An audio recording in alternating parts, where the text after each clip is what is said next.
বলে গেছেন, দ্রব্যমূল্যের ঊর্ধ্বগতি, দফায় দফায় জ্বালানি তেলের দাম বৃদ্ধি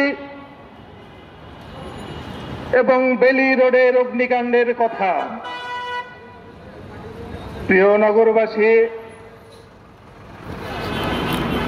জ্বালানি তেলের দাম বৃদ্ধি নিয়ে একটি কথা না বললেই নয়।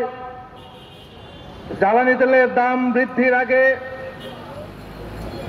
সরকার গঠিত রেগুলেটরি কমিশনে একটি গণশুনানি নামমাত্র হতো একসময়, এখন সেই গণশুনানিও বন্ধ হয়ে গেছে। গণশুনানিতে জনগণের পক্ষ থেকে যারা কথা বলতেন তাদের কথা উপেক্ষা করে সরকার জ্বালানি তেলের দাম বৃদ্ধি করত, এখন সেই শুনানিও বন্ধ হয়ে গেছে। এ থেকে বোঝা যায় কতটা স্বৈরাচারী মনোভাব।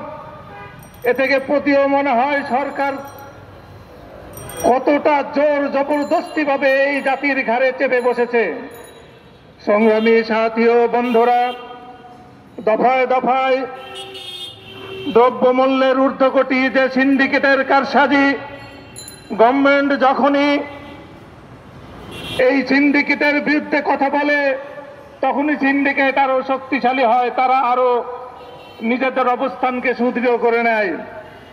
আর এটার অর্থ হচ্ছে সরকার নিজেই এইসব সিন্ডিকেটের পেছনে জড়িত রয়েছে। সংগ্রামী সাথী ও বন্ধুরা, এই স্বৈরাচারী সরকারের এই সকল স্বৈরাচারী কর্মকাণ্ডের বিরুদ্ধে ঘরে বসে থেকে কিছুই করা যাবে না। এখন সময় এসেছে, সবাই আসুন ঐক্যবদ্ধভাবে আমরা এই স্বৈরাচারী সরকারের বিরুদ্ধে গণ আন্দোলন গড়ে তুলি। সবাইকে আগামী দিনের আন্দোলনে শরীক হওয়ার আহ্বান জানিয়ে আমি আমার বক্তব্য শেষ করছি।